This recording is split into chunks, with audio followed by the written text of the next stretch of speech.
My husband and I have 2.5 kids. My oldest is 10 years old, my middle child is 5, and I'm currently 5 months pregnant.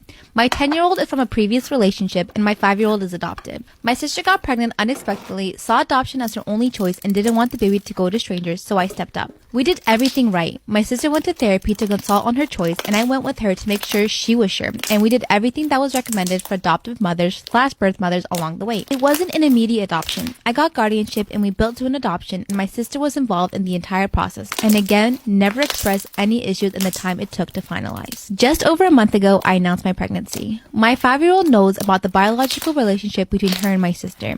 Shortly after telling people about the pregnancy, my sister and I arranged to meet up in person in the park. She then told my 5-year-old to give mommy a hug, and my 5-year-old immediately grabbed me, and my sister got shitty about it. I asked her what she was trying to do, and she said that I had a baby on the way and assumed that I was done with the 5-year-old and was going to have a new favorite. I said I don't play favorites and don't know what game. This is why you should never play hide and seek. A mom decided to play hide and seek with her 2 kids. The mom began counting, ready or not, here I come. She began searching the downstairs kitchen because she knows that they hide there every single time. As she's walking to the kitchen, she starts saying, I wonder where they are. She looks under the table and sees they aren't there, which is kind of odd. She knew they were too scared to go into the basement alone, but she decided to check anyway. They weren't there either. She began to panic. The mom then says, Jordan, Casey, come out now. Mommy's not playing anymore. There was no answer. Panic really begins to set in. She decides to call 911 and reaches an operator. She tells the operator what's wrong, and the operator sends an officer to her house. Once the officer arrives, he says, don't worry, we will find them. As she's sitting in the living room, she hears giggling and laughing and hears a closet door slam upstairs. She sprints upstairs and says, Jordan, Casey, you weren't even sick. She opened the closet door and nobody was there. While all of this is going on, she hears the doorbell ring. She runs downstairs and finds the officer holding Jordan and Casey. The officer says, they were hiding in the shed out back. Then Jordan looks at mommy and says, why were you telling us to stay in the shed? Do you know the story behind your zodiac sign? Today we're going to talk about one of my favorite zodiac sign stories. This is the origin story of Scorpio. Once there was a great hunter named Orion who wanted to completely rid the world of all animals. He grew very arrogant and thought that there was no animal that could defeat him. So Mother Earth, or Gaia, sent Scorpio to unalive Orion and protect the animals. Scorpio attacked Orion during their battle and stung him with his large stinger, winning the fight. Because of this, Scorpio was able to save the animals, which led to Zeus wanting to honor Scorpio's bravery by raising it up to the heavens. However, Artemis, who really admired Orion, requested that even though Orion lost the fight, that he should be honored in the same way. Zeus agreed and placed Orion and Scorpio on opposite sides of the sky. And that's why even today, Scorpio can be seen chasing Orion across the sky. So the origin story of Scorpio is really to teach us to never be too arrogant and always try to protect others in need. Quite a nice takeaway from the story. But which zodiac sign should I talk about next? Follow to see the rest of the series. Do you know the story behind your zodiac sign? Here's one of the weirdest zodiac sign stories out there. This is the origin story of Capricorn. The story begins when Mother Earth had some serious beef with the gods, enough that she sent a fire-breathing monster named Typhon to fight them. And this is where the forest god Pan comes in. He had legs and horns of a goat. He told Zeus and the other gods to disguise themselves as animals in order to avoid Typhon. And while the other gods were disguised, Typhon approached Pan and was about to attack. So Pan panicked and jumped into the river Nile. Because of this, the lower half of his body, which was underwater, transformed into a fish, while the upper half stayed a goat. So that's why we have this sea goat creature to represent Capricorn, but that's not all. Zeus ended up battling Typhon and had the muscles in his hands pulled out. Pan healed him, which allowed Zeus to defeat Typhon in the end. Because of this, Zeus immortalized the image of Pan in the sky as the constellation of Capricorn. But which zodiac sign should I talk about next? Follow to see the rest of the series. Storytime part 2 of why it's better to have one loyal friend instead of a big group of friends. I forgot to mention in part 1 that when I arrived, the men were already there. Mind you, we were in sophomore year. These men looked like they were in college. So I was already a little thrown off, but I trusted it because I was with my friend. When I wake up, these men are like staring at me. But they try to look away really fast, but I could tell that they were staring at me. I start thinking the worst of the worst. I try to think of any possible way that I could get out of there, whether it was physically or mentally. So I pretend to fall asleep just to escape the reality of it. But then one of the men at the bottom of the bed starts rubbing my feet. I immediately kick my leg so I can get his hands off. Now I'm thinking he's gonna be mad and I'm gonna get fucking attacked. So I try to make small talk to loosen the tension. So I look at the guys and I'm like, hey, do you know where the girls went? One of them looks at me and says, oh, they went home. So I'm like, I thought this was Sally's house. And they say nothing. So at this point, I think I'm being set up. I try my best to not make it seem like I'm suspicious of them. I casually act like I need to pee. Walk into the bathroom and I see a window. Automatically something clicks in my mind, get the fuck out of there. Making part 3 right now. What if someone gave you a present, but you had no idea how important it was until it was too late? Once there was an old man who was obsessed with money. He lived in a mansion with his wife, but he would make his wife do everything for him because he didn't want to pay anyone else to help. But one day he grew sick, so he had to hire a housekeeper. But he could have never expected what happened next. One day a man arrived at the mansion to ask for food. No one was home except the housekeeper, so she gave him a bag of rice and told him to leave quickly before the old man found out. The man took the bag of rice, thanked the housekeeper, and gave her a face cloth in return. Before he left, he said that if she washed her face with it every day, she would become very beautiful. But there was a catch. If anybody else used it, there would be severe consequences. The housekeeper began washing her face with the cloth, and pretty soon she became the most beautiful person in town. The old man was jealous, and when he found out she got the cloth after she gave food to a stranger, he said it belonged to him because the rice she gave away was his to begin with. So he took the cloth and began using it for himself, ignoring the man's warning. His wife and the housekeeper looked in disbelief at what it did to him. As the old man looked up, they saw the face of a monster with red eyes staring back at them. I was engaged to the love of my life, but my sister met up with me and begged me to break it off. She said I had to leave him because they were in love, and he was just too afraid to break up with me because he didn't want to hurt me or my family. When I confronted my fiancé about my stepsister's accusations, he straight up denied it. He said she's been trying to come on to him for some time and he never mentioned it because he didn't want to ruin our relationship. He begged me not to believe her, and so we continue how we were. My stepsister grew resentful and made nasty comments about how I was forcing a man who didn't even love me to marry me because I had low self-esteem. A month later, I get a text from my sister. It's a video of her and my fiancé sleeping together in my bed, and multiple screenshots of him telling her he loved her, how he wished she was the girl he was marrying, and how he hated that I wouldn't let them be together. I was devastated and angry, but decided to move in silence. I went home, grabbed all my stuff, removed all my money from my joint account, and moved in with my dad. After that, I sent all the screenshots to my family and his. He tried getting back with me multiple times, but I ended up blocking him when I found out he proposed to my sister with the same ring he gave me. I left it behind. Now they're getting married.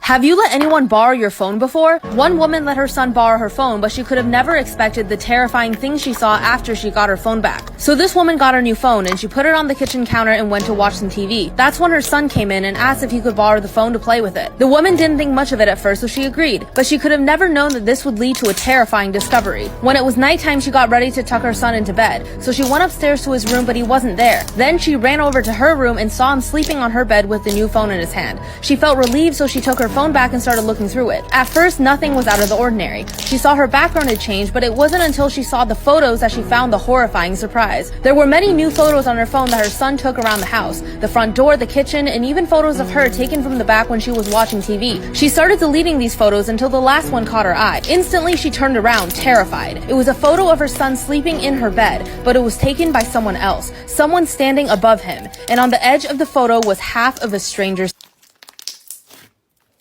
So this one time I had to stay at my grandma's because my dad was on vacation. And I was having a huge box of clothes come in, and I was not about to have these hoes stolen, so I had my friend stop by to put them inside. So I called my friend up and I was like, hey, can you tell me when you get to my house and let me know when you put the package in? She's like, I got you, shawty. I was like, bet, girl. So around 10 minutes later, I got a call from her freaking out. She was like, Kayla, is there anybody at your house? I was like, no, my dad's on vacation and I'm at my grandma's. She said, no, Kayla, there is somebody at your house right now. So I start freaking out. I'm like, girl, what do you mean? And she said she saw someone walk across this huge window and then my dad's lights turned on. So I start freaking out. I'm like, what did you see walk across the window? Like, who did it look like? And she said it was just a black tall figure that walked across that window. And around 5 minutes of being on the phone, freaking out, she said my dad's lights turned off again. Eventually, me and my grandma drove by the house to make sure nobody was there. And of course, nobody was in my house. And it only gets worse. I have a 9-year-old daughter who I named after my late grandmother, Annabelle, and I'm currently pregnant. If I'm having a girl, I want to name her after my other grandmother, Rose. My sister got pregnant about 5 months before me and says she wants to name her baby Rose. I said our kids can share the name, but she says I already have Annabelle and could have named her Annabelle Rose, but passed up on the chance. So now I can't have Rose. I told her I'll look for something else, but reserve the right to use Rose if I want to. Then I fell in love with the name Rosalie. It honors my late grandmother, my boyfriend loves it, and it won't piss off my sister. A couple of weeks later, my sister gives birth and announces her daughter's name is Rosalie. I am beyond upset because now she's trying to snatch both names from me. My mom calls me to say she knew my sister was planning to do this and hopes I'm not upset because this means I can take the original name I wanted, which is Rose. But I told my mom I'm sticking with Rosalie. She said it's impractical because both Rosalies will have the same surname. My sister is a single mom and my boyfriend will be taking my last name. My sister then calls me to say I'm an inconsiderate prick and that I'm being petty. She can name her kid whatever she wants and I can't monopolize the name. I said true, so by that same logic, I can use Rosalie. My cousin Millie is 30 years old and is an ER nurse. Her birthday was a few days ago and we planned a birthday prank which was leaving a fake snake on her cake. All fun and games because we do this every year to every family member. Well, apparently this year Millie didn't want it, so she was pretty pissed at the fact that we didn't. Now, a few days ago while I was in school, I got a call from Millie during lunch. I thought it would be her saying she's picking me up, but it wasn't. She proceeded to tell me that my mother had passed away in a car accident. My heart dropped and I felt like puking. My mother and I don't have the best relationship, but I still love her. Millie began to tell me the details of the death and what exactly happened to the point I hung up on her and called my mother. My mom, who was supposedly at work as a nurse, didn't pick up and I ended up running to the bathroom. I called my dad, bawling my eyes out and telling him what happened. He didn't understand what I was talking about because he called my mom right before I called. He made me explain everything and understandably he was pissed. He picked me up from school and called my mom in the car just to prove that she was alive and okay. That night, my aunt, who's not Millie's mom, called a meeting to her house and we all talked it out. They were all pretty much disgusted with Millie as she tried to justify her choices, but she ended up apologizing. This is the reason why everybody thought I dropped out of high school. Over the 4 years of high school, I was probably in school a total of 100 times altogether.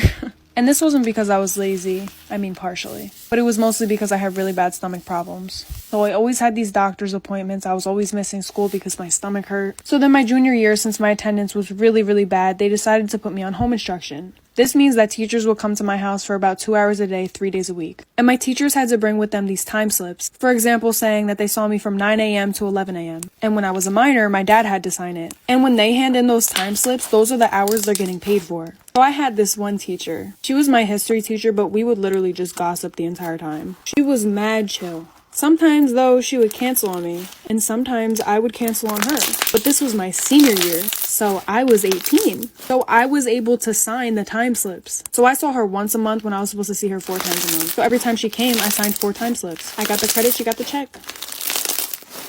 My best friend's boyfriend starts DMing me on Instagram. He confesses that he had a crush on me when we were in college together, and I told him that I did too. Disclaimer, this is not my story time. From that day on, he would DM me every single day and we would just flirt back and forth. I started feeling really guilty and I told him one day I can't do this anymore. That's when he told me he also felt guilty and that the best thing was for us to stop talking, so we did. I was so sad. A few weeks passed by and my best friend asked me if she could have the apartment all to herself because she's planning a romantic dinner for him. I said yes, but I felt so jealous. I left the apartment because I realized that I was so in love with him. I went to the supermarket and ate a whole pack of Oreo cookies and went to the movies. I get a text message from my best friend asking me to come home immediately. My stomach sank and I thought she had found out. When I get there, she's crying and she says that he broke up with her. I asked if he said why and she said because he was in love with another woman. My stomach sank again. I was there with her the entire night while she cried, knowing her boyfriend left her because of me.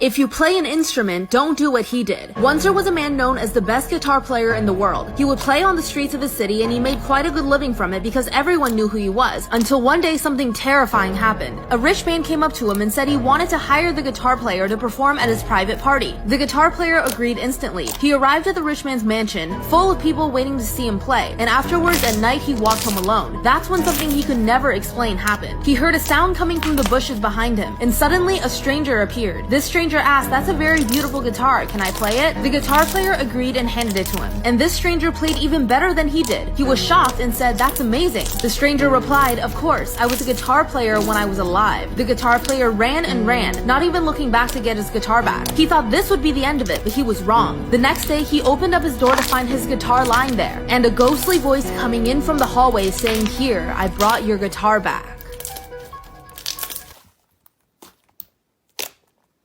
My fiancé and I are getting married in a few months, and our wedding is on a Saturday. It's 3 days after his niece's 6th birthday.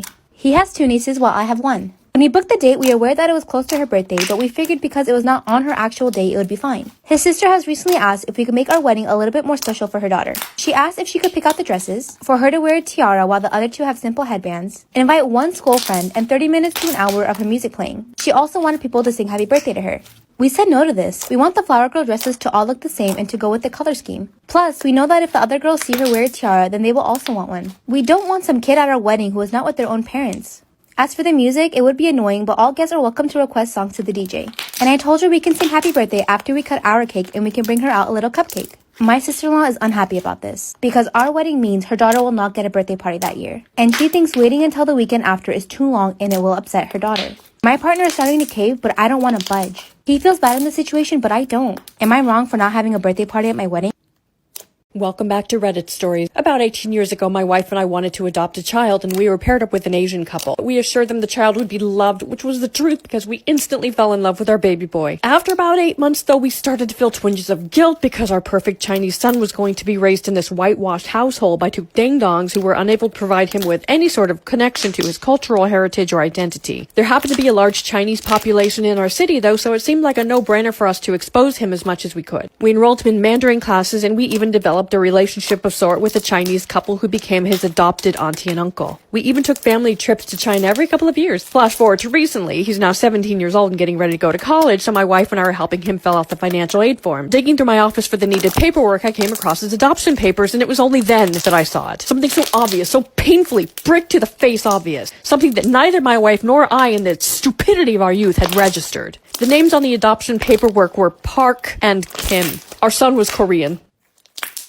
Story of the time I helped my friend propose to his girlfriend in high school. We will name him Steve. So this was the dynamic of our friend group. Me, Steve, his girlfriend, and my best friend at the time. We'll name my best friend at the time Kate.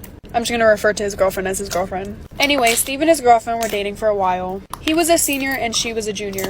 Their relationship was pretty toxic, not gonna lie. They talked about moving in together, they talked about having kids together, so they were pretty serious. Even though they were serious though, their parents wouldn't let them date. So the only time they could see each other was in school. Anyway, he decided he wanted to make a really big poster that said, "Will you marry me?" and hang it on a wall in school. So Steve and my best friend at the time, I forget what I named her, they stayed up really late one night making a poster. I forget why, but I couldn't go for some reason. But I met them at school really early the next day at like 7. Mind you, school started at like 8:30. And we find the perfect spot to hang the poster.